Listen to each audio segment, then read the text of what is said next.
Bienvenue dans ce nouvel épisode de Femme couronne-toi. Je suis ravie de te retrouver pour cette nouvelle rentrée, la première rentrée de Femme couronne-toi, qui est partie en vacances un peu plus d'un mois et demi. Ça lui a fait du bien. Voilà, je reviens sur le podcast avec les idées claires. J'ai plein de nouveaux sujets, de thématiques croustillantes que j'ai envie de te partager. Mais avant toute chose, je voulais te souhaiter la bienvenue.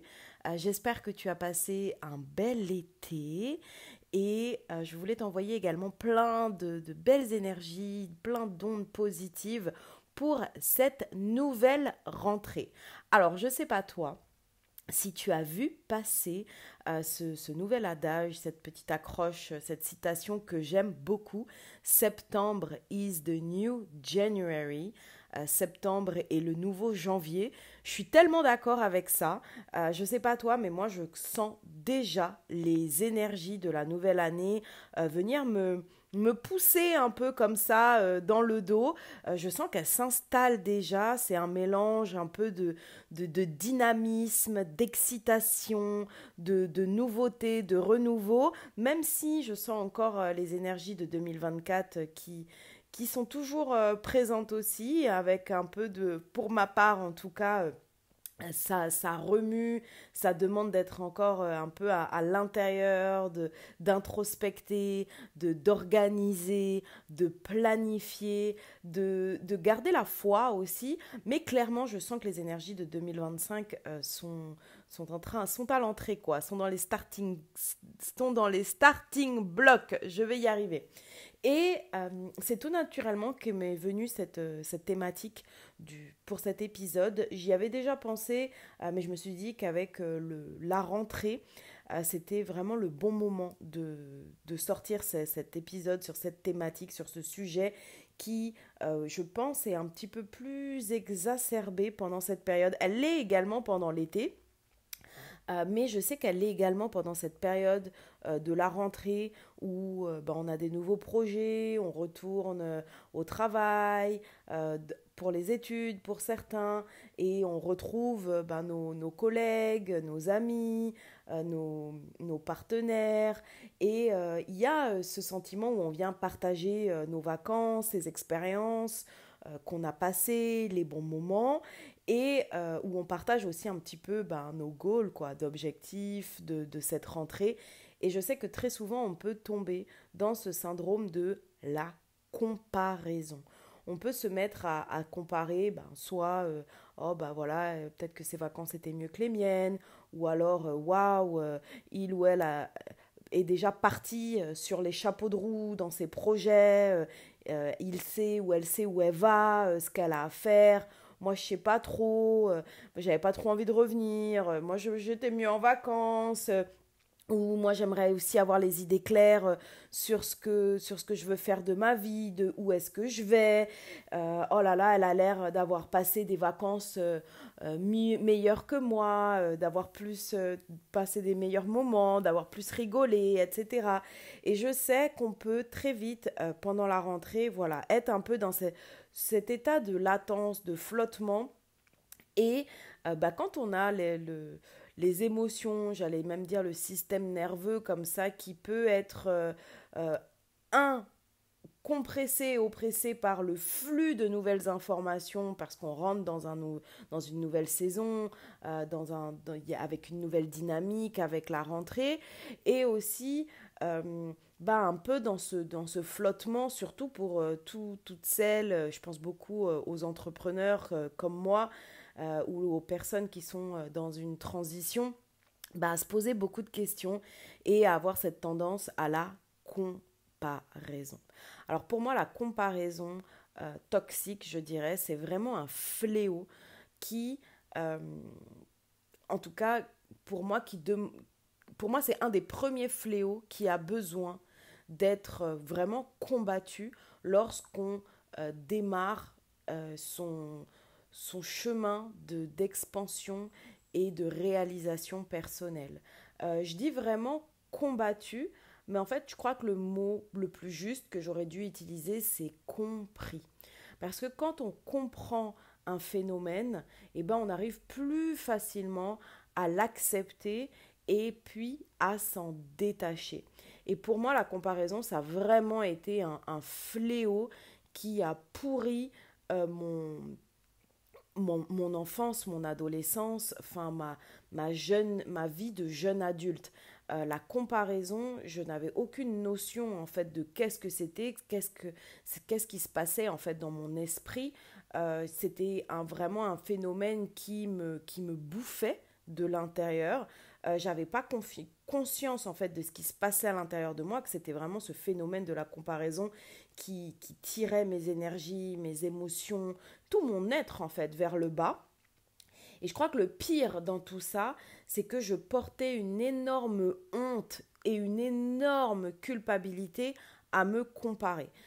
C'est-à-dire qu'à chaque fois que j'ai essayé un peu de chercher de l'aide auprès des proches ou auprès de la famille, à essayer de discuter en fait et à expliquer en fait, que je me comparais énormément, souvent il y avait cette phrase que j'ai encore entendue il y a quelques jours et qui m'a hérissé les poils.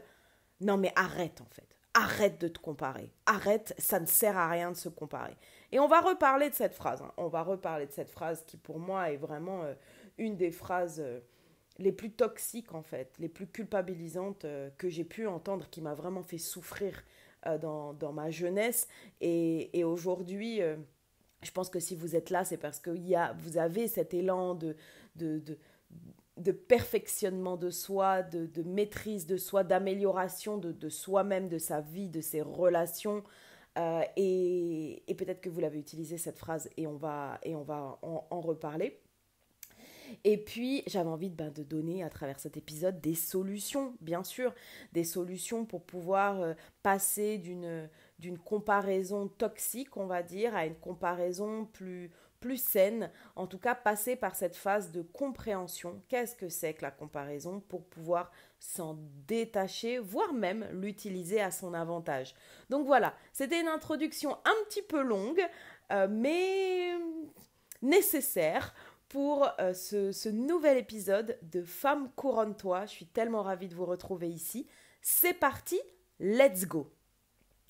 Alors, j'aimerais qu'on commence peut-être, comme d'habitude, j'ai pas pris de notes, hein, donc on va y aller au flow. Et par quoi je vais commencer? J'ai peut-être envie de commencer par une anecdote personnelle, vraiment pour te montrer en fait à quel point la comparaison dans mon système personnel et dans mon parcours de vie, ça a vraiment été un fléau et quelque chose qui m'a vraiment drainé négativement vers le bas, même si j'en avais pas conscience. Quand j'étais plus jeune, et notamment dans mes périodes lycée, collège, le premier élément sur lequel je me comparais, et c'est-à-dire que j'avais du mal à accepter chez moi, c'était vraiment mon image. L'image de mon corps. J'avais énormément de mal à être dans l'acceptation, à assumer. Alors, je ne parle même pas d'amour de moi-même, de mon corps, de mon image, de ma silhouette.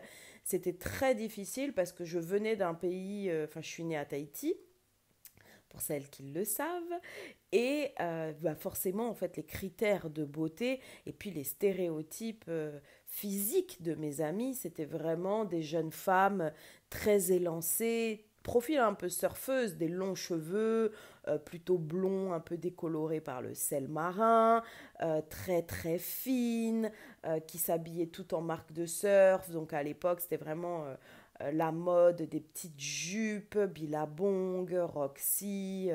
Voilà, on est sur une île, donc après, c'est vrai, il y a toute cette culture en fait autour du surf. Et moi, la petite métisse camerounaise strasbourgeoise, bien basanée par le soleil tahitien, je suis là au milieu de tout ça. Alors moi, c'est vrai que très tôt, j'ai commencé à avoir des formes, donc des bonnes cuisses, un bon popotin, un peu de ventre, de la poitrine, des cheveux. J'avais pas du tout la même nature de cheveux. Moi, j'ai des cheveux crépus. Donc ma maman me faisait des tresses à l'époque. Et il y avait une part de moi, en fait, qui était persuadée que pour vivre une belle vie, c'est-à-dire avoir un petit copain, être populaire, avoir euh, j'ai des relations profondes en fait, de belles connexions. J'étais intimement persuadée qu'il fallait ressembler à ces profils-là en fait, ces modèles-là de mes copines. Donc j'ai demandé à ma mère de me faire des longues tresses blondes. C'était aussi j'étais très aussi inspirée par Beyoncé à cette époque-là. Je portais les mêmes mini-jupes que mes copines, les mêmes hauts, sauf que sur moi, ça rendait pas du tout pareil, hein. C'était presque la limite du vulgaire. Et, anecdote intime, un peu gênante, j'étais tellement dans la comparaison avec les corps de mes copines que le soir, ce que j'aimais faire, c'était que je me faisais des découpages, alors mentaux, je l'ai pas encore fait au papier, mais mentalement, je pouvais passer des heures à me dire, tu vois Salomé, si on prend les cuisses d'une telle, les fesses d'une telle, la poitrine d'une telle et tout, ça te permettrait d'avoir un corps parfait et ça te permettrait d'être enfin heureuse. Et en fait, je passais des heures dans mes journées vraiment à comparer les corps en fait de mes copines et à faire des espèces de mikado, assemblage de puzzles pour réaliser le corps parfait. Et je me disais, quand j'aurai ce corps en fait, je serais heureuse. Donc tout le temps, je comparais voilà, ma poitrine, mes cuisses, mes fesses. Enfin, c'était vraiment abominable. Ça, c'était vraiment pour la partie corporelle. Et ensuite, il y avait toute la partie, on va dire, plus sociale, plus familiale. À cette époque-là, on vivait des difficultés à la maison. Et donc, je comparais aussi beaucoup les femmes à la rentrée, toutes mes copines qui me disaient qu'elles étaient parties en vacances. Moi, je n'avais pas la possibilité de partir en vacances, ou qu'elles avaient fait tel type d'activité, ou qu'elles s'étaient acheté telle fringue, etc. Et moi, j'étais vraiment... Je pense que c'est propre aussi à la période, que cette période préadolescence, adolescence, jeune adulte, nous amène vers ce système naturel en fait de la comparaison qui est aussi grandement incité par cette société capitaliste et de consommation. Et donc du coup, moi j'étais vraiment très frustrée à cette époque-là. Euh, et ça me mettait vraiment émotionnellement dans des états de grande anxiété, de grand stress. Et j'essayais de grande tristesse aussi. Et j'essayais de comprendre, mais comme je n'avais pas encore de base en développement personnel,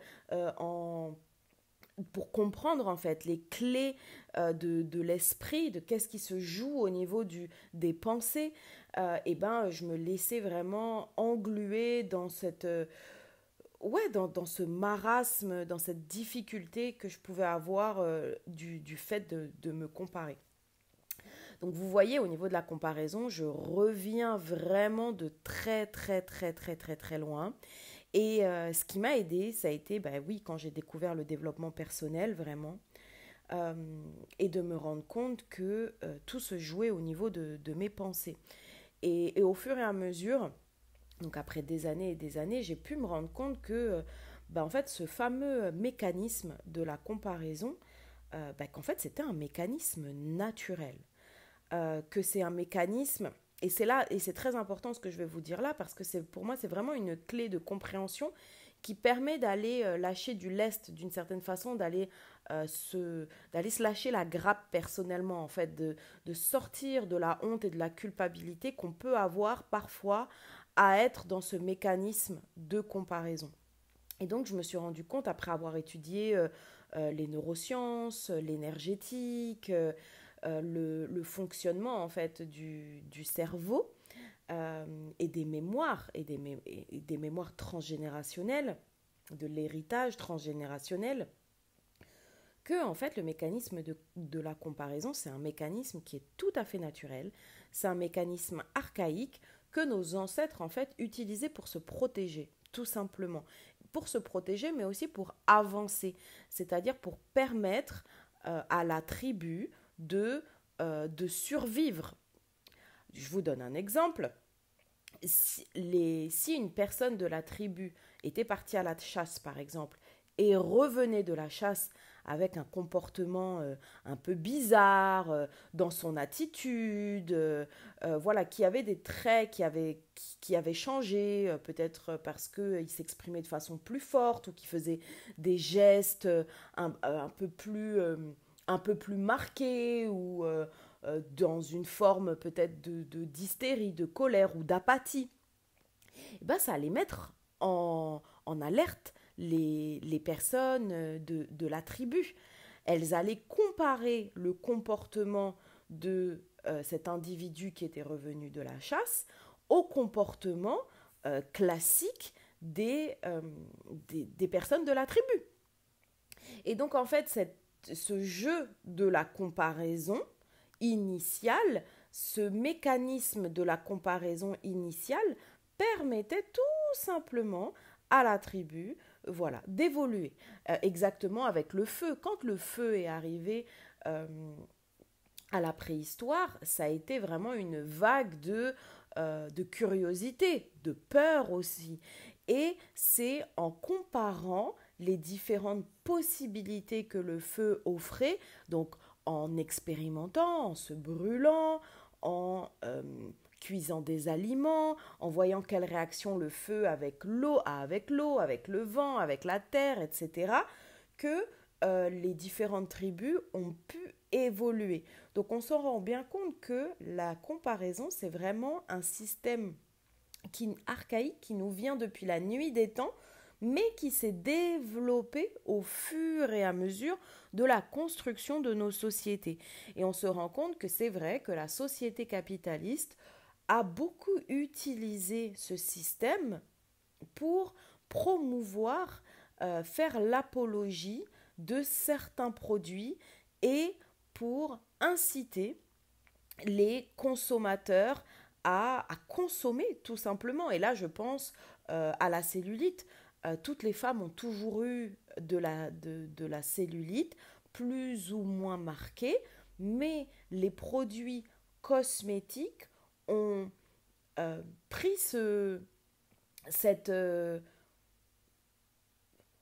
j'allais dire ce défaut, mais qui n'est pas un défaut, c'est pour vous dire à quel point en fait le cerveau est conditionné, qui ont pris cet aspect, cette idée, cette marque, voilà, de la peau, et l'ont conditionné, l'ont marketé dans le sens de si vous voulez être une belle femme, il ne faut pas avoir de cellulite.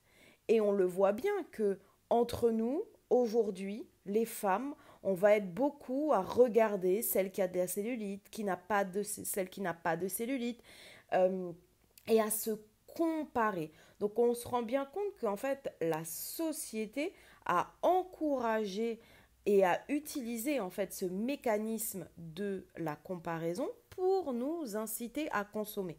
Donc déjà aussi, quand on comprend ça,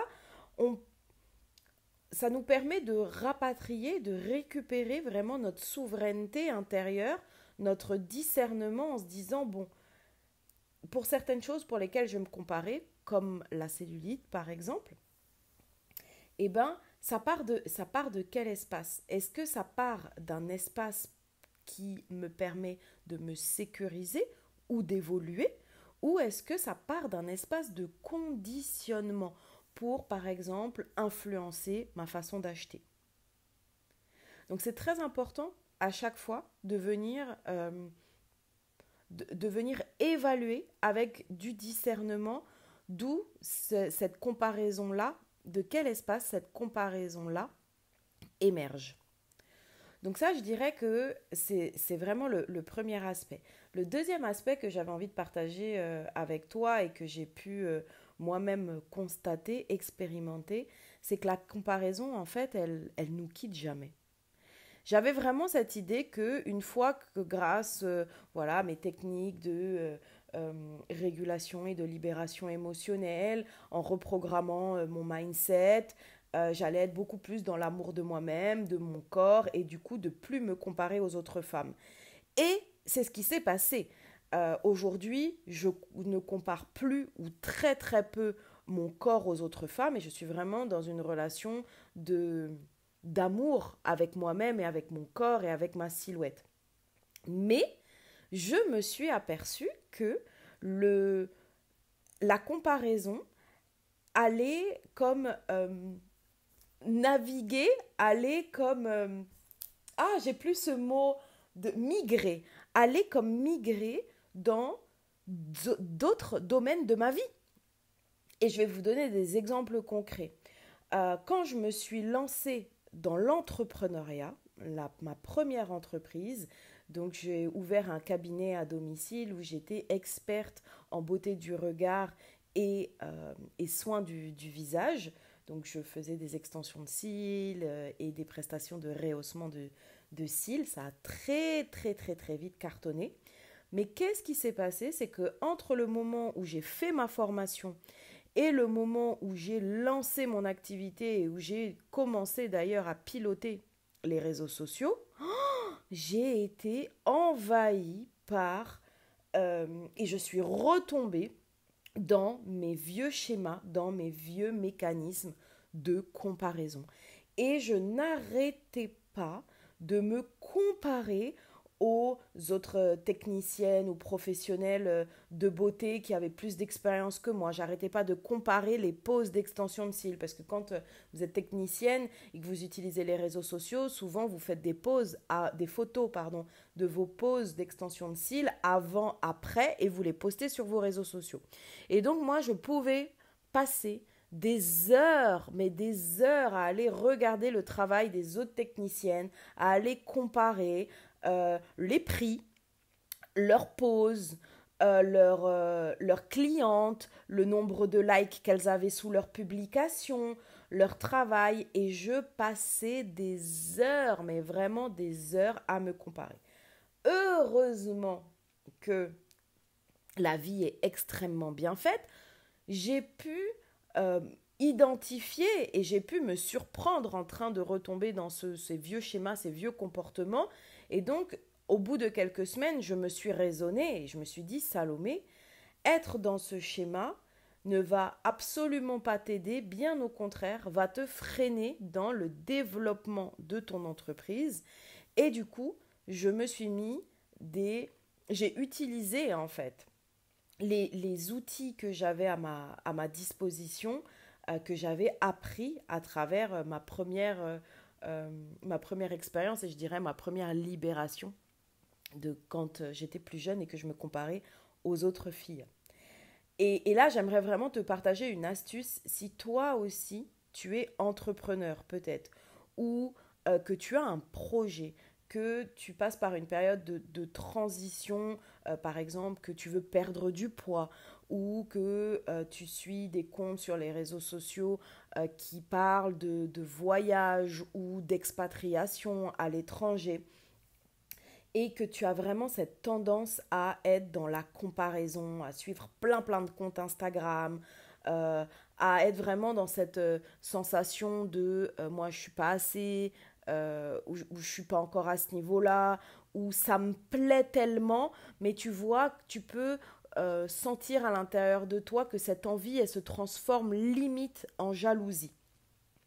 Vraiment, mon conseil et ce que j'ai appliqué, ce qui m'a aidé dans ma première entreprise, ça a été de supprimer vraiment tous les comptes Instagram. Alors j'exagère quand je dis supprimer tous les comptes Instagram, mais ce que j'ai fait, c'est que j'ai fait un gros tri et que du coup j'en ai gardé 3 ou 4 et que je m'autorisais à aller voir uniquement ces 3 ou 4 comptes. Et comment j'ai sélectionné ces 3 ou 4 comptes? Ça a été très simple. J'ai sélectionné un compte, donc une entrepreneur qui était dans le business de la beauté du regard, qui était hyper successful, vraiment mon goal, on va dire ultime, très inspirant, vraiment qui a un business florissant, qui utilise des techniques avancées, que ça soit pour son travail personnel, donc la façon dont elle travaille, la qualité de ses produits, des extensions de cils qu'elle utilisait, de la colle qu'elle utilisait, etc. Mais aussi sa façon de gérer son business, son marketing, sa communication. Voilà, vraiment, j'ai choisi une marque pour moi qui était très inspirante. D'ailleurs, je le dis bien, c'était une marque déjà qui était établie. Ensuite, je suis allée choisir du coup un compte, une entrepreneur que je dirais plus intermédiaire, qui se rapproche en fait de cette marque établie, qui était presque en transition en fait de la solopreneur, on va dire, à la marque. Et j'ai également choisi une à deux consoeurs qui étaient au même niveau que moi, quasiment, qui avaient développé le business quasiment au même niveau que moi et avec qui je me sentais aussi proche, bien sûr, avec qui j'avais l'occasion de discuter de temps en temps, où il y avait vraiment un bon feeling et je me cantonnais et je respectais à aller voir uniquement ces 4 comptes-là. En tout cas, au début, au démarrage, où je sentais vraiment que ma confiance en moi et que ce phénomène en fait de la comparaison était très présente et que ma confiance en moi était un peu fragile. Et ça m'a beaucoup aidé. Pourquoi? Parce que un des éléments les plus importants que j'ai appris et qui m'a aidé à me sortir du phénomène de la comparaison, et là on arrive déjà aux solutions, c'est le fait de comprendre que si vous comparez et si la comparaison vous crée de la tristesse, de l'anxiété, que elle tire vos émotions vers le bas, qu'elle tire votre bien-être vers le bas, c'est tout simplement parce que la comparaison, c'est un mécanisme qui porte votre attention et votre regard et votre amour vers l'extérieur de vous plutôt que vers l'intérieur. Donc je m'explique et je vais donner des exemples concrets qui vont t'aider. Quand tu te compares, tu te dis j'aimerais avoir ce corps ou cette situation financière, j'aimerais déjà avoir atteint tel résultat et tu compares ce que tu n'as pas, ce que l'autre a, à toi ce que tu n'as pas. Donc en fait, ton attention, ton amour, ton esprit, euh, tout est porté vers l'extérieur. Et mon invitation vraiment, c'est d'apprendre à rapatrier son amour, son attention, son temps à l'intérieur de soi, ou en tout cas vers soi. C'est-à-dire que je reprends mon exemple du fait d'avoir trié les comptes Instagram que je suivais et de suivre uniquement ces 4 comptes. Mais en fait, le fait d'avoir suivi ces 4 comptes, une fois que j'ai regardé les 4 comptes, le matin que je suis allée checker un peu ce qu'ils ont fait, etc., ben basta en fait. J'ai plus rien à aller voir. Donc, tout ce qui me reste à faire, bah, c'est focus sur moi, sur mon entreprise. Comment moi, je pouvais améliorer mes poses, comment moi, je pouvais trouver une meilleure qualité d'extension de cils, de colle, quel autre service je pouvais proposer et ajouter dans mon parcours client.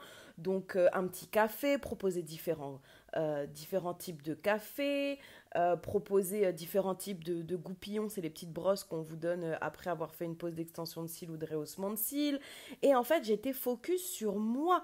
J'avais tout l'espace, l'attention, l'amour de disponible pour pouvoir l'orienter sur moi et mon entreprise. Donc vraiment, cette clé de compréhension, mais aussi à appliquer, qui va t'aider à sortir de la comparaison et du coup à booster ta confiance en toi, à te permettre d'avancer vers tes objectifs, d'avancer vers ta réalisation personnelle ou professionnelle et d'être plus ancré, d'être plus stable aussi avec toi-même, c'est vraiment de te mêler de ton business. C'est vraiment qu'est-ce que tu peux faire aujourd'hui pour croître, pour te développer. Et donc si je reviens sur cette période pour moi de ma jeunesse qui a été vraiment difficile, ce qui m'a aidé vraiment à sortir en fait de la comparaison, notamment au niveau du corps, du physique, de l'image, ça a été de travailler sur ma propre image. C'est-à-dire que au lieu de vouloir porter uniquement des mini-jupes et des petits hauts, ben, j'essayais d'aller voir quel style vestimentaire pourrait plus correspondre et plus mettre en avant mes atouts. Mais faut-il encore savoir, mais c'est quoi tes atouts? Donc déjà, aller travailler, mais c'est quoi mes atouts? Qu'est-ce que j'aime chez moi? Moi, je sais que ce que j'aimais beaucoup, ce que j'ai toujours, enfin toujours, oui et non, aimé chez moi, on va dire ce que j'aimais le plus, c'était mon visage.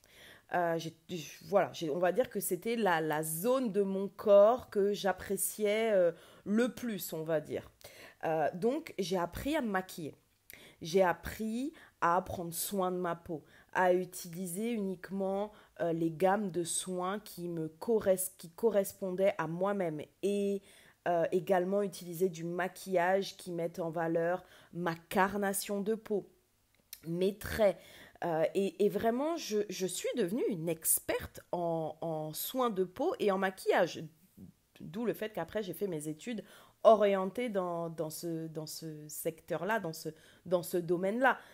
Et ce qui nous amène, petite parenthèse, à quelque chose vraiment de magnifique aussi, c'est de se dire qu'en fait, nos épreuves, parce que moi, vraiment, la comparaison, l'acceptation et l'amour de moi-même, ça a vraiment été ma première, une de mes grosses épreuves que j'ai réussi à dépasser et à traverser. Mais c'est devenu aussi un de mes talents. Vraiment, je dis talent parce que c'est quelque chose pour lequel j'ai travaillé. Je pense pas que ça soit un don, euh, mais vraiment c'est devenu un talent. Le fait de savoir prendre soin de moi, que ça soit au niveau vestimentaire, que ça soit au niveau de la cosmétique ou de la mise en valeur de moi-même, de mon image, je suis devenue très forte. Et tellement forte que on a commencé à venir me demander conseil, que ce soit mes copines ou même des personnes voilà, dans la rue ou au travail. Donc, et j'ai pu ensuite faire une partie de ma carrière dans ce domaine-là qui est devenue une vraie passion parce que quand tu utilises des outils qui te permettent de te sentir bien, de te sentir confiante, de te sentir belle, et ça te fait du bien. Donc au bout d'un moment, oui, ça devient une forme de passion. En tout cas, pour moi, clairement, c'est devenu sublimer la femme. Ça fait partie intrinsèque de qui je suis, de ma personnalité, et ça m'anime, ça me passionne. Mais c'est passé avant par une épreuve due je me compare en fait. Et c'est souffrant, c'est difficile. Donc voilà, c'était la petite parenthèse pour dire que souvent, j'ai pas envie de dire parfois, j'ai vraiment envie de dire souvent, en fait, nos grandes épreuves deviennent nos plus grands atouts, en fait, nos plus grandes bénédictions. Et donc, j'ai appris voilà, à prendre soin de ma peau, mais donc à prendre soin de mon visage, à sublimer les traits de mon visage. Donc, en fait, je me suis focus sur moi, plutôt que de me dire, oh, elle est belle, oh, elle a des beaux yeux, ou des beaux... C'est qu'est-ce que moi, je peux faire pour moi-même, pour avoir une belle image de moi-même. Et donc, ça a commencé par là, par les tenues vestimentaires, par le maquillage, évidemment par le mindset aussi après. Et une des choses qui m'a énormément, une autre clé qui m'a énormément aidée pour sortir de la comparaison, c'est de me rendre compte que on a cette tendance à idéaliser. On a cette tendance à idéaliser la vie des autres et à s'arrêter sur ce qu'on voit. Et les réseaux sociaux nous aident pas du tout là-dessus. les réseaux sociaux, on sait très bien que c'est 1, voire 2 ou 3% de ce qui se passe vraiment dans la vie des gens. Et que c'est le 1, 2 ou 3% de la crème, de la crème, de la crème de ce qui se passe dans la vie des gens.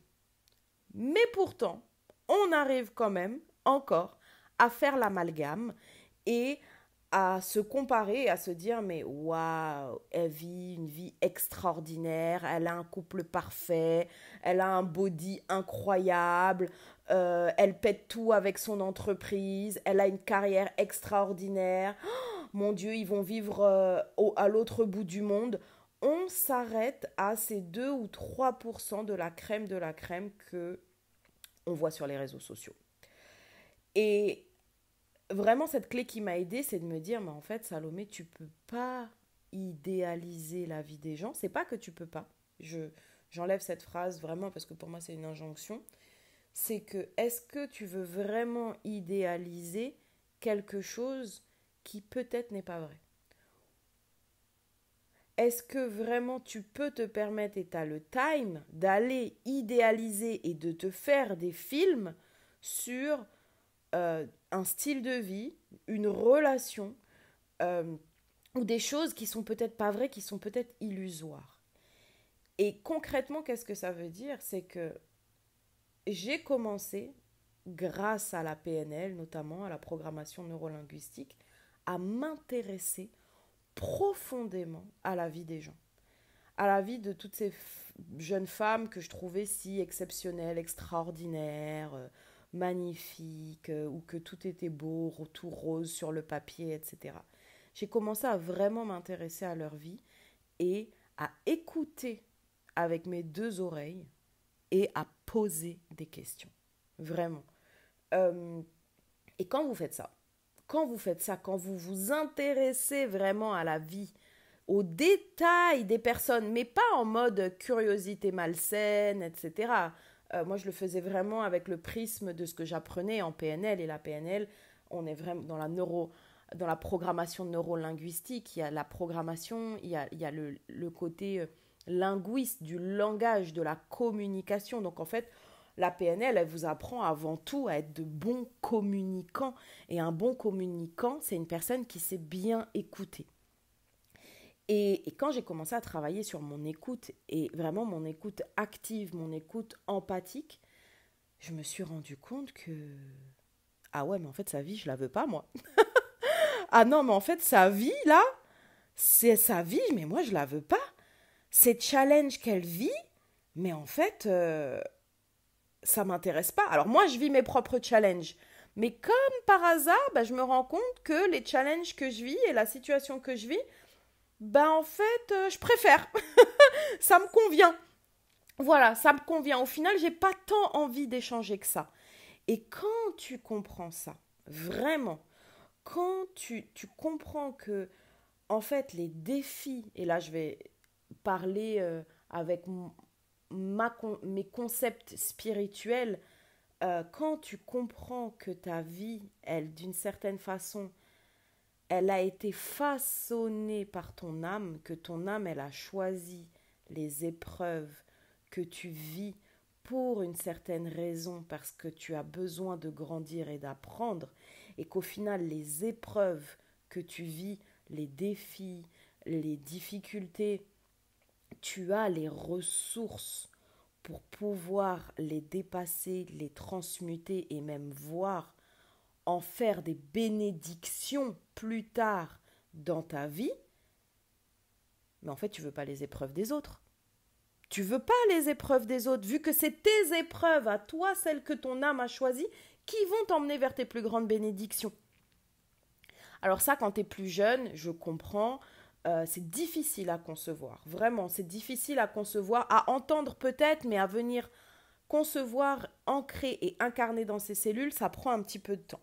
Mais déjà, le fait d'aller écouter activement la vie des autres personnes et de te rendre compte que, ah ouais, mais en fait, c'est pas si rose, c'est pas si joli que ça. En fait, moi, ma vie, même si elle est un peu chaotique et difficile, voilà, elle me va. Ça me va, je la garde. Et ça apporte énormément de soulagement et de paix intérieure. Vraiment.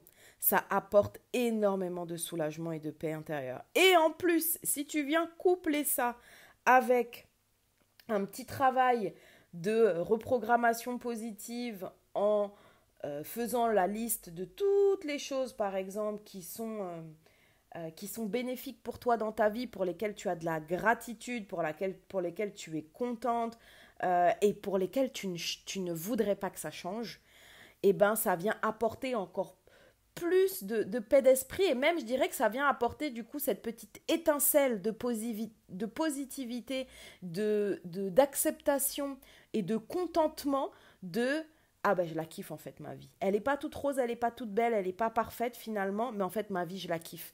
Et j'ai envie de kiffer encore plus à travers elle. Parce que maintenant j'ai compris l'importance d'identifier mes atouts, mes qualités et de travailler encore plus à les mettre en valeur, vraiment aller au-delà de travailler, je dirais à les maîtriser, vraiment être dans la maîtrise en fait de mes atouts et de mes qualités et d'en faire vraiment des forces, de les utiliser, d'apaiser mon mental et mon système du coup de comparaison en me rendant compte que en fait l'herbe elle n'est pas forcément plus verte ailleurs et en n'oubliant pas que oui, même si j'arrive à me comparer, même si je me compare à nouveau, que ça soit dans un autre domaine de vie par exemple, c'est tout à fait normal. Et j'aimerais encore continuer sur ce parcours, entre guillemets, sur cette migration que fait ce comportement, cette attitude de comparaison, ce schéma de comparaison. Parce que du coup, j'ai parlé des corps, des femmes, voilà, de la confiance en soi, enfin de l'image qu'on peut avoir de nous-mêmes en tant que femmes. J'ai parlé de la comparaison d'un point de vue entrepreneurial.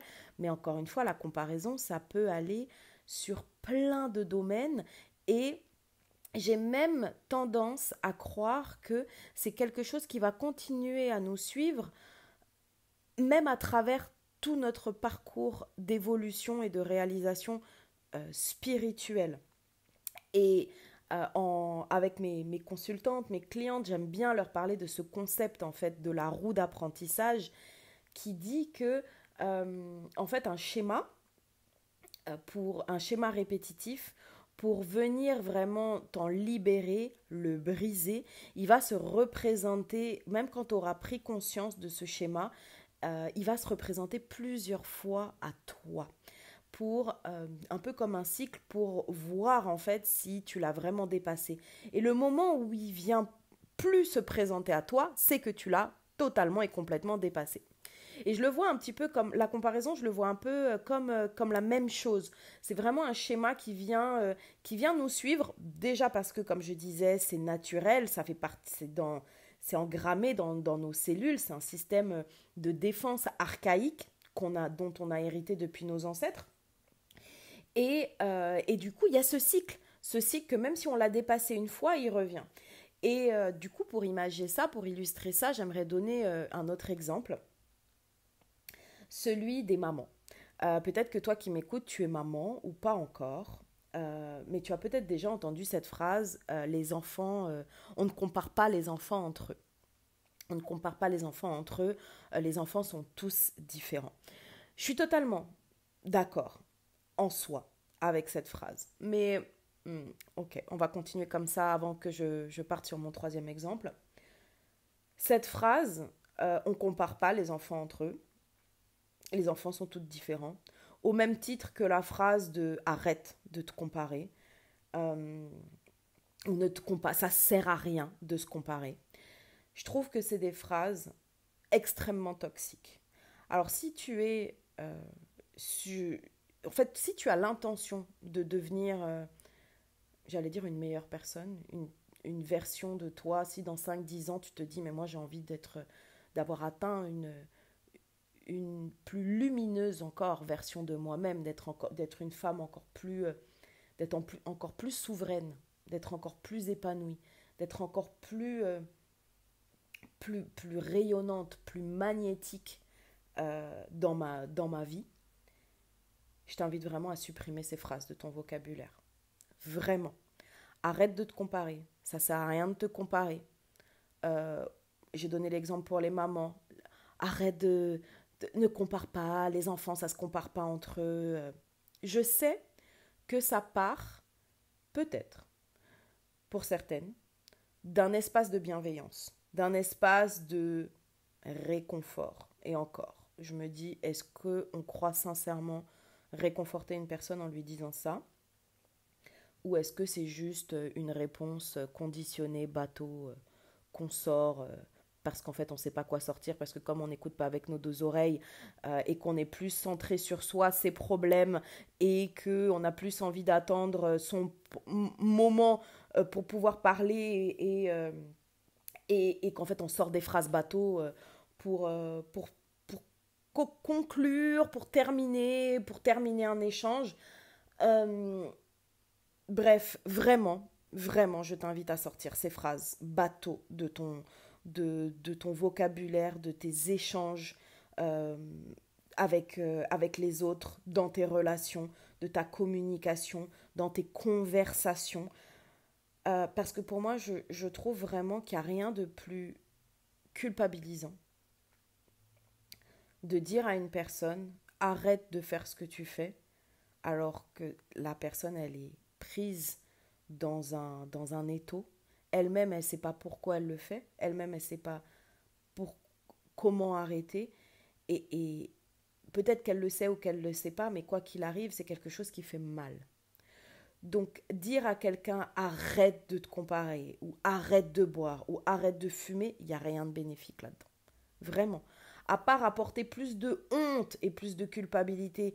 Et on sait à quel point les femmes portent tellement de mémoire, de blessures, de traumatismes, de honte et de culpabilité que je pense qu'on n'a pas besoin d'en rajouter une couche. Et encore moins en tant que femme.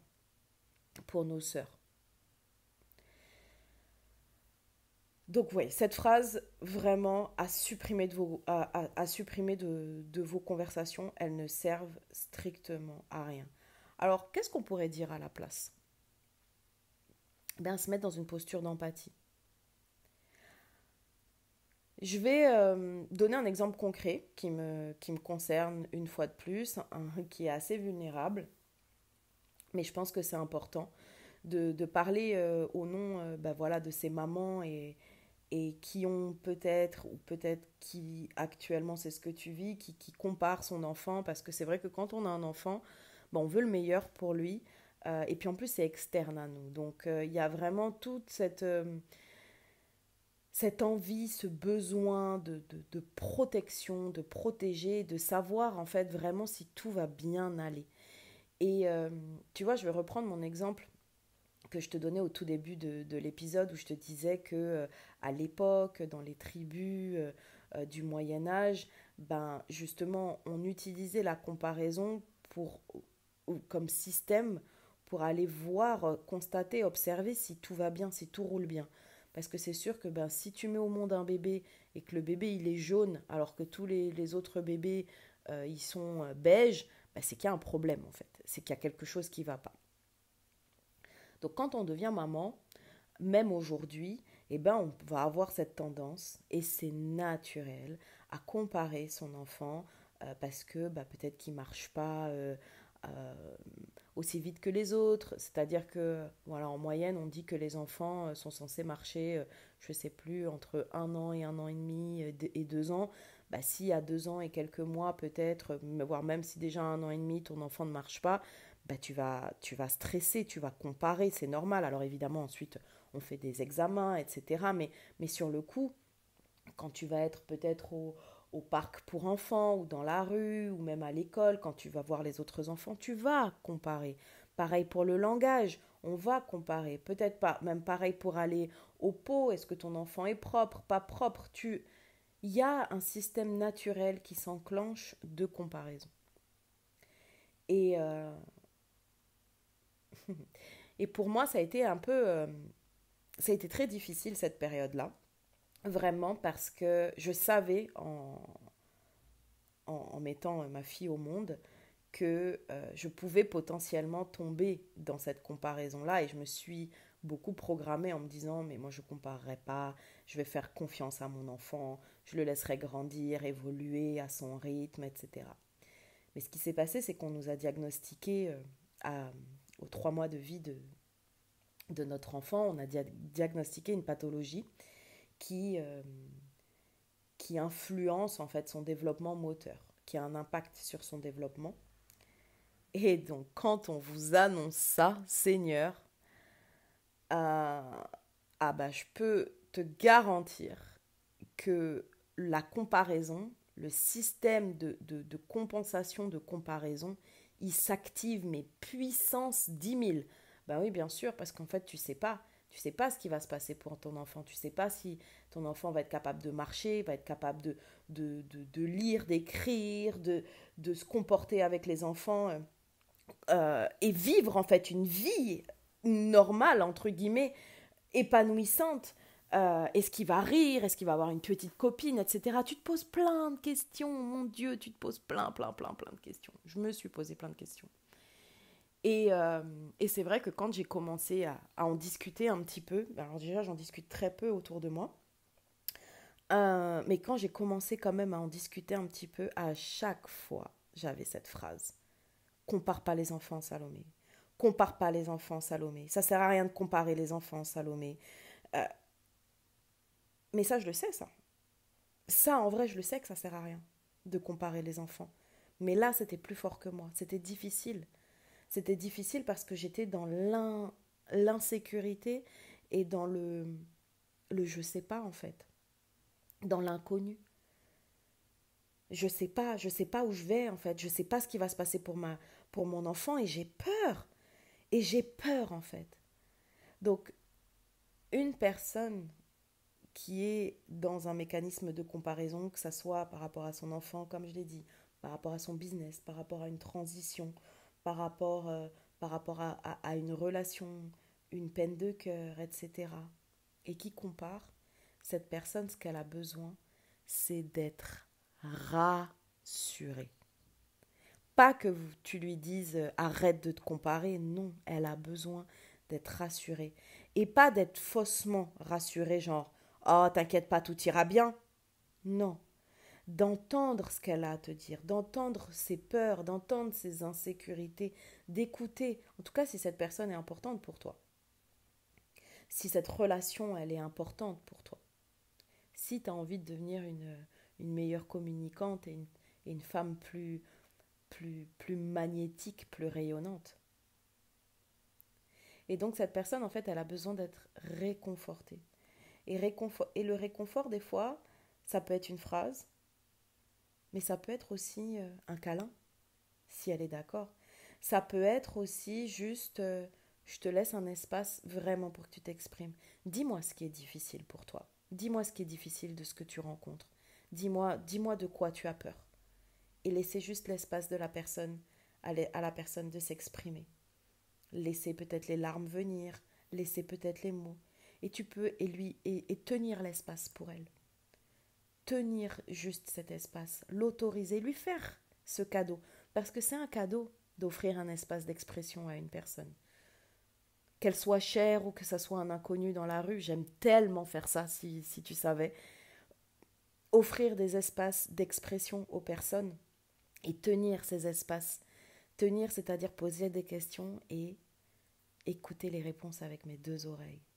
Je pense que si on pouvait vraiment offrir ça à toutes les jeunes filles qui se comparent, qui ont des insécurités, des difficultés, ou à toutes les personnes qui passent par des phases de transition, comme j'ai pu mentionner, illustrer, que ça soit voilà, à travers le business, encore une fois, les relations, que ça soit à travers la parentalité, et qui tombent dans ce mécanisme de la comparaison, et ben peut-être leur transmettre les clés que je viens de te transmettre. Donc petit récapitulatif, c'est naturel et archaïque de se comparer, c'est tout à fait naturel.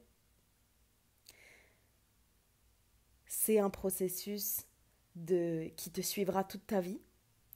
Toute ta vie, tu seras amené à te comparer. À chaque fois que tu vas évoluer dans un domaine, te lancer dans une nouvelle activité, essayer peut-être un nouveau cours de danse ou te lancer dans la musique peut-être, ou intégrer une nouvelle école ou te lancer dans l'entrepreneuriat ou devenir parent, tu te compareras à un moment.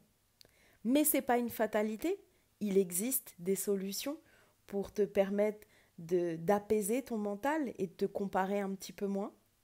Donc les solutions se focus sur soi d'abord, comprendre, miser sur ses atouts et faire briller ses atouts et ses qualités, comprendre qu'en fait l'herbe elle n'est pas forcément plus verte ailleurs, et sortir surtout déjà toi-même, incarner ce message et sortir de ton dialogue, de ta bouche et de tes conversations les fameuses phrases « arrête de te comparer, il ne faut pas se comparer, on ne compare pas un tel et un tel, ne te compare pas, ne te compare pas ». Et grandir petit à petit l'amour de toi, la confiance en toi et comprendre que c'est un processus qui prend du temps et que c'est cyclique, que peut-être il y aura des phases où tu seras vraiment dans un pic de maîtrise de toi-même, de confiance, d'amour de toi, et qu'ensuite, peut-être que tu retomberas à nouveau dans une phase où ça sera un petit peu plus difficile, où tu compareras, mais tu auras des outils, tu seras armé. Et ma dernière invitation, c'est soit ce leader de lumière, soit cette souveraine qui, pour soi-même ou pour les autres, est capable d'initier, d'inviter et d'offrir des espaces d'expression et de tenir vraiment des vrais espaces d'expression en posant des questions et en écoutant les réponses avec les deux oreilles. J'espère que cet épisode t'a plu. J'ai été vraiment ravie. Je vais checker avec toi là combien de temps. 56 minutes. Waouh, presque 1 heure pour la reprise. Je suis aux anges, je suis ravie. J'espère vraiment que cet épisode il t'aura plu. Ça m'a fait extrêmement plaisir de partager ce moment avec toi. N'hésite pas à mettre un commentaire sur qu'est-ce que tu as appris, qu'est-ce que tu as retenu, qu'est-ce que tu as ressenti pendant cet épisode, à activer les 5 petites étoiles. C'est très précieux pour moi et pour la visibilité de Femme Couronne-toi. Et je suis déjà excitée de te retrouver pour un nouvel épisode. Je te dis à très bientôt et je t'embrasse.